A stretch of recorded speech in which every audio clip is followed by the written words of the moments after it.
Joining us now is Texas Lieutenant Governor Dan Patrick, and I'm sure this visit means a lot for all sorts of reasons to lots of people. I mean, there's a lot that you guys are all dealing with there. What is the most important thing for you, if you had to pick two or three, the top things that you want the president to see, know, or that you're going to ask him for? A lot of important things, and the president will bring everything we need, as he always does, to Texas and other states, red or blue, because he cares about people and stress. He cares about our citizens and their safety. And I know I talked to him, I guess it was 2 days ago, and his heart's breaking like everyone else's for these children and all the adults who are lost. You know, the biggest thing we need, Dana and Bill, is I say prayer, but I mean that in a very strong way, not just thoughts and prayers. You know, John 11:26 says, faith in eternal life brings comfort to many others. And I've been through this now for, I'm sorry, can you hear me fine? I can hear you, yes. Okay, I'm sorry, I heard your director in my ear. John 11:26 says, faith in eternal life brings comfort to believers.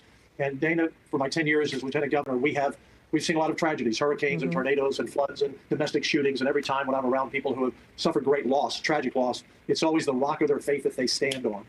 And the president honored me by appointing me chair of the Commission on Religious Liberty to look at religious rights in this country. It always fascinates me in times like this. No one objects to us praying in the public square. No one objects to people and their outpouring of prayer. And I've gotten to meet many of these families. I gave them my cell number, called me about their children or the adults that they've lost. In fact, I'm going to a funeral on Monday. And what I see is in every situation, Dana and Bill, every situation of tragedy, people stand on their faith.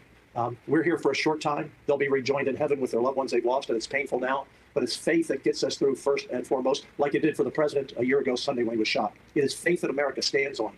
It is God that America looks to when we're in trouble. We'll get the money from the federal government. We'll supply the money from the state. We'll install sirens. We'll improve our warning systems. We'll take care of all of those issues. But it's faith that will get us through this. And I'm always inspired by the strength of the people I know. Here's President Trump to NBC about the alarm system that you mentioned. Yes. Oh, I'm sorry. I thought he said it. It'd be easy to blame them. I wouldn't blame them. I think from the standpoint of the future, you have to have some kind of an alarm and lighting system where alarms would go up if they see any large amounts of water or whatever it is. You know, 2 days or the weekend before the flooding, they passed an inspection at the camp. Yes. And I just wonder what you think about that. I mean, obviously, I hear you on the faith point. Then there's the practicalities of what we can do here on Earth to make sure that these campers or others are alerted. And I strongly believe that we've spent way too much money dealing with like fantasies about dealing with climate change and not enough on dealing with increased severe weather. Yeah. Yeah. Well, Dana, in Texas, we poured billions of dollars into the best emergency management team in the world, and I think everyone knows that here. We had a quick response, but we had more rain, Dana, in 5 hours than we normally have from January to April at that point. It was the worst possible storm in the worst possible place in the middle of the night. We had a flood very close to this in 1932, but it was during the day, so there weren't campers sleeping along the banks of the river.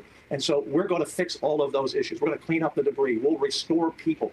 But right now, they're standing on the rock of their faith. And I get a text every hour or so from another family that says, Dan, my loved one has been found.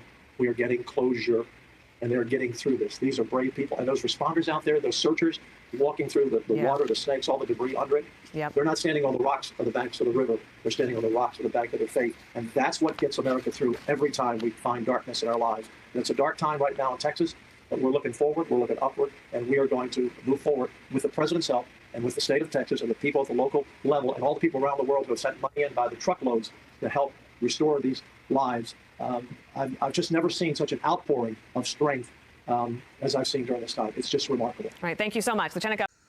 दोस्तों, आप लोग देख सकते हो यहाँ का नज़ारा बहुत ही भीषण अंधेरा है और यहाँ अकेले कोई रह नहीं सकता। यहाँ हम दोस्तों अकेले ही रहते हैं और आप लोग देख लो ये कितना पुराना पेड़ है। आप लोगों को रात में दिख रहा होगा हल्का सा, तो आप लोग समझ सकते हो कि यहाँ कैसा क्या होता है। भाई हर कोई इधर नहीं टिक सकता, समझ गए ना आप। बहुत भाई अंधेरा इधर और डरावना भी लगता है। आप लोग देख सकते हो पुरानी अंग्रेज़ों के टाइम का बिल्डिंग यह है, ठीक है।